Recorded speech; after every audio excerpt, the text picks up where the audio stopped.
So this is Lulu's trailer. The first job, I want to get this off and sort this out. So if you look at the stitching around here, you know, I think there's only a matter of time before that gives way.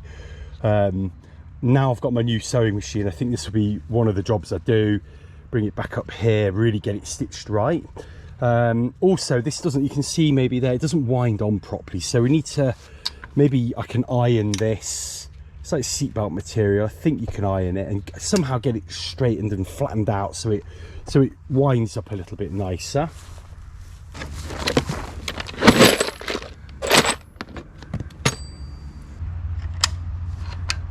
These adjustable spanners aren't brilliant, to be fair, but they're doing the job. Right. A little bit of corrosion there. Now I'm hoping things don't all spring apart when I take this out. Nope, there we go, it just sits in. So I'll put that back in. You can see there's a lot of corrosion on that. We need to get that all oiled up. Oh, there's a little sleeve inside as well.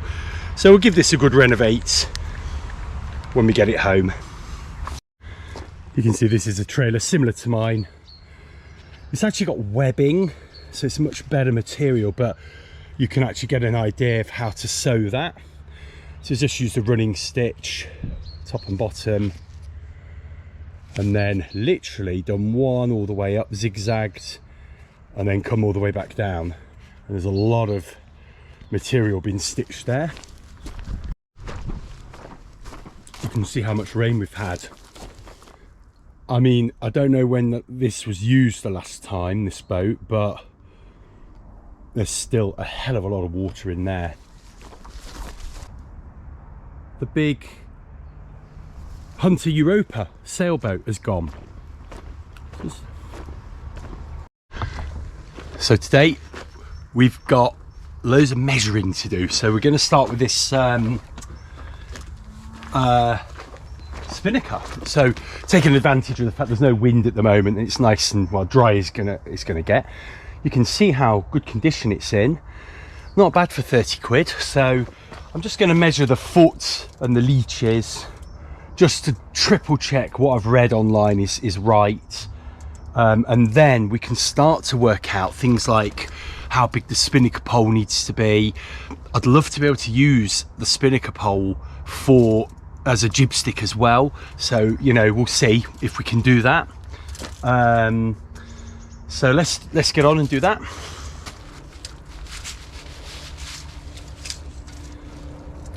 Let's say 390. I don't think we need to measure the other one because it is symmetrical.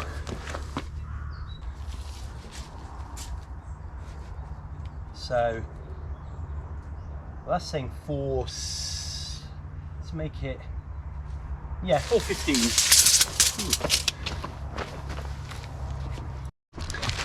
Here's my purpose-built Spinnaker bag. As you can see, the Spinnaker actually folds away quite small. There's a really great video on how to deploy a Spinnaker, and I'll put the link in this video because it's just amazing. It's the first video that I've watched that's really explained it in layman's terms, and I'd recommend you go over and watch that if you're interested in Spinnakers. And he shows you how to pack a Spinnaker properly. So I need to get a little bag made for this, and as you can see, it's not going to need too much of a bag. So next job, I'm just going to measure to the top of the mast. I can't quite get the top of the mast on the video. What we need to do is get this hooked onto the top, and that will be what we need. I'm sure there are measurements of how high the mast is somewhere, but I've not been able to find them. There we go. And we're only measuring to here, so that's 405. The other thing we need to do is just measure the diameter of this mast, actually for a variety of reasons. So I've got my trusty calipers. So that's saying 69. And we only need a roughish measurement for that. The reason let me just write. I can't write and talk at the same time. Diameter. The reason we're measuring this is that we're going to need a proper Spinnaker. I forget what they call them, but a nice little loop where you click the Spinnaker onto, and hopefully we can use the same one for the jib. So when we pole out the jib, and then we can get rid of this sort of hooky thing here. The other reason is the Spinnaker crane, if that's what we go for, which I think we're going to need to do, that needs to sort of go around this mast like this. So we need to find something that will fit that properly. So we're right up at the top of the mast here, look, and the crane has got to attach above where the jib goes. So you see that's going to be a challenge actually, otherwise, or we hang something off the same clip as the jib. So we can't remove the jib because we obviously need that for to keep the mast up, because it's part of the forestay. One thing I have noticed there's a pulley at the top here, a little block there. I wonder what that was for. So this is going to be my Spinnaker whisker pole and hopefully my jib stick. I think I've got that the right way round. It's 28 millimeters thick, and the reason it's 28 millimeters thick is I think my current jib stick's, well, it's a lot thinner than this, and I think under windier conditions it would possibly struggle a bit, and also I want to keep that for the mirror. And the other reason is I've found some old jib clamps, I think they're called, that you properly click on each side, one on the Spinnaker line or sheet, and one onto the mast, and they're 28 mil, designed to fit 28 mil. I got those off eBay, another super duper duper special deal. I think I got them for £8, which is for the pair, and some little lines that came with them as well. So that's pretty cool. So all we've got to do now is measure the length we need for this, for both the jib and the Spinnaker. So what I've got here is some measurements, and these measurements, there's a little description that comes here. I'll put this in the description as well, because it's been really useful, but as you can see, it can get quite complicated. Now, a jib stick, as it says here, is the length of the Spinnaker pole, so it should be J. Sorry, so let me start again. So the Spinnaker pole should actually be the length of J, or the maximum width of the Spinnaker divided by 1.8. And then under most measurement rules, JC, which is JC is the greater of the following three dimensions. So either J, which we can measure, the maximum width of the Spinnaker divided by 1.8. Oh, okay, so there's only two things, used along with I to determine the size of a Spinnaker. And then we don't need the size of the Spinnaker because we've got the Spinnaker. So I would be this bit, you know, how high you have to fly it from. So we're going to measure J.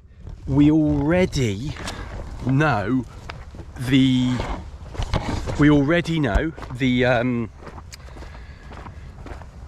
width of the Spinnaker. So let's go and do those calculations now and see what we come up with.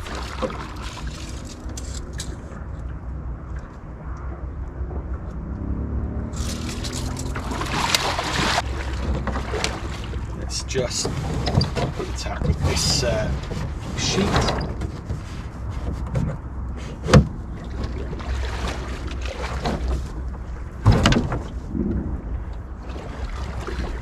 As flat as possible.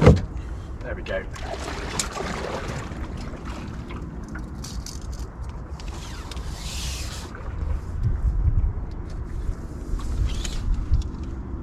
for the boat being pulled. So that's 2 meters nearest, damn it. Let's get that filled up. So I've been doing some working out. So my J value is 145 centimeters. My Spinnaker max width divided by 1.8 is 230 by 1.8, which is 128 centimeters. So you can have the larger of that. Now I think that's for racing reasons. Now unfortunately my jib foot is 2 meters. Now the next thing I need to do is measure this little jib stick that I've got already, because this just is not enough. I need to get the sail out a little bit flatter if possible. So let's see, so that's measured from that bit. Oh yeah, hang on a minute. So this is 130. So I thought it was longer. So the current jib stick is 130. So what we've got to do now is measure the ideal jib stick length. So let's go and do that now. So let's start by getting this jib stick in there and then hooking it up to there. And you can see that when you tighten that up, it doesn't really have the right angle. When the wind's coming from directly behind you, I think you want this a little bit further out. So we'll have to look at that. So we want it to be about there, I would say. Well, that's 75.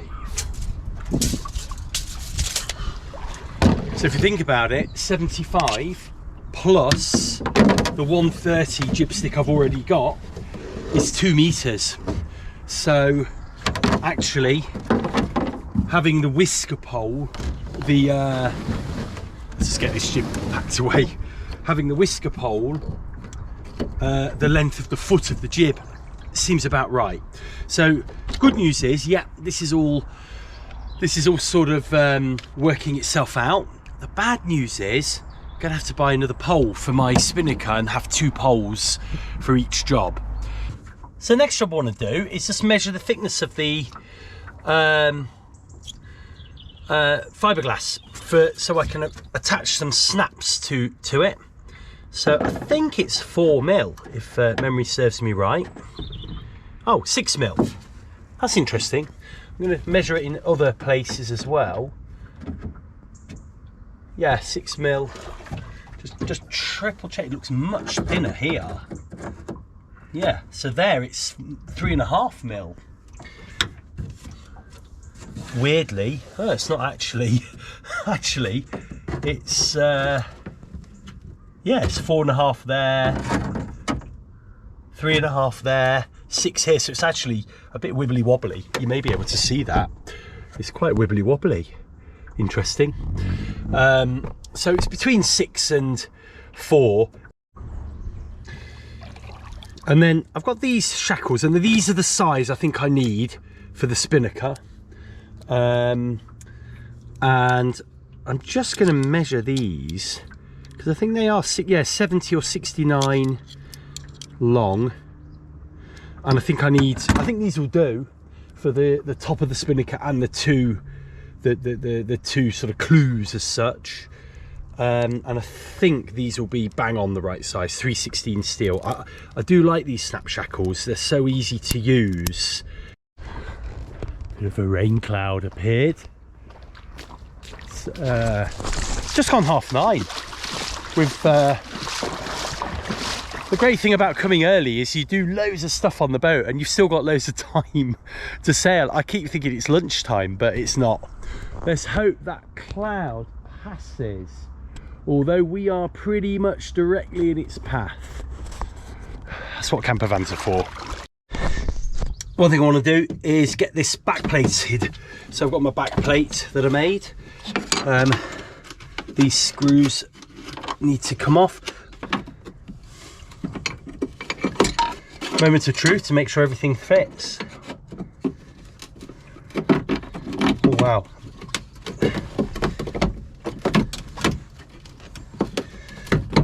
very tight fit.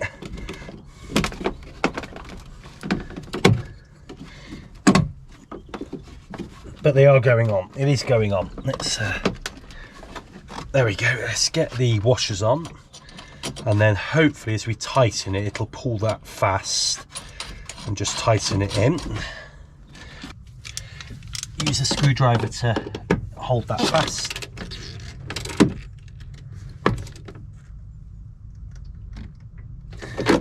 It's nice.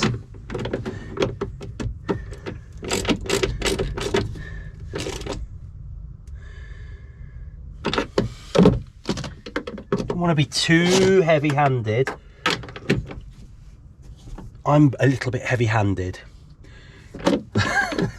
So I thread things and break things, so I have to be super careful. Just inch it up, that's it. Look at that. So you can see how much more stable that is compared to how it really wobbled before. So that's done. I think actually I'm confident enough to put another one of these this side, so we can then free up this cleat hopefully for other things. So for this next little job, I've got, you know, you've probably noticed from sailing videos of this boat that I have to go forward a lot and do things, and I lose control of the boat really quickly. Now, originally I took some advice, and someone told me when you move forward, you could have a little clip here, maybe similar to that one, or a piece of rope that would hold the rudder or the tiller arm like that. So you've got a little bit of control at the front here, but it's proven difficult doing that. So what I'm going to try and put in today is a tiller tamer. So what we're going to do here is just put this front loop in the Roger Barnes's Dinghy Cruising Companion, which is a brilliant book. You may just be able to see that. There's a little diagram there, and it shows you this little tiller tamer. But I've noticed that actually on Roger's latest videos, he doesn't use this. He seems to have a much more simplified method. But what we're going to put in is this front fair lead, and I'm just going to use that. See if we can use that with various lines or elastics, just to give the tiller, just really to keep the tiller in the centre of the boat. That's all I'm after. I just need the boat to not venture off for, you know, 10 to 20 seconds. That's all I need. So there we go. It's nice and solid, that, and in. Now, we're not going to be able to test lines because we've got to get we're in too shallow water for the rudder to go down. So we'll have to get out into deeper water and have a little play, which we'll do in a minute. But the idea was I could, you know, maybe use two of these identical leads, and then we'll use the oarlocks, which I don't really use, certainly when I'm sailing. And they should give, in fact, let's just give that a quick go. As long as these are equal tension, you know, I'm thinking it should hold the tiller in the middle, but it actually still gives you the ability to use it if you need to. So the benefit of this is very quick to set up. You can get rid of it completely. The negatives of these are, you know, they can twang, and they can either twang and you lose them over the side, or they can twang in your eye, you know, so you just got to be a little bit careful with these things. So another way would be to use my faithful 3mm polyester line. So what we can do is put that through there, and then actually put it through again. So when that's tight, imagine it's quite tight, and now it gives a bit of friction there. So you can see it's just tied around. And it should give some friction. So that's the next one we'll try. The negative of this, it's not quite so easy to set up. Might need a couple of knots.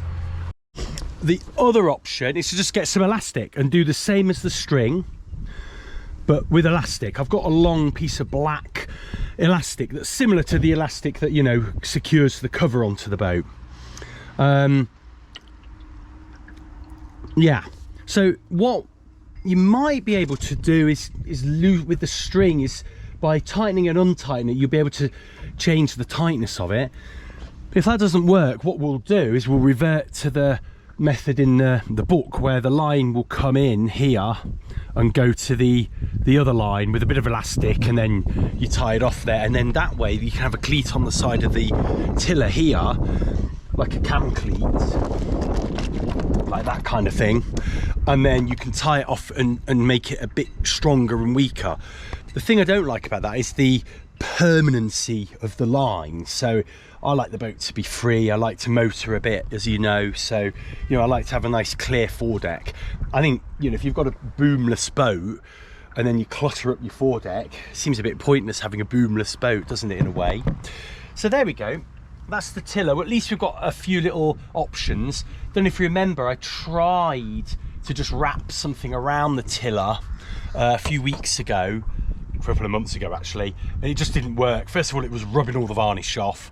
Secondly, it just got jammed, and it just wasn't clever. So hopefully this will give us something. Yeah, we'll see. We're going to test in a minute.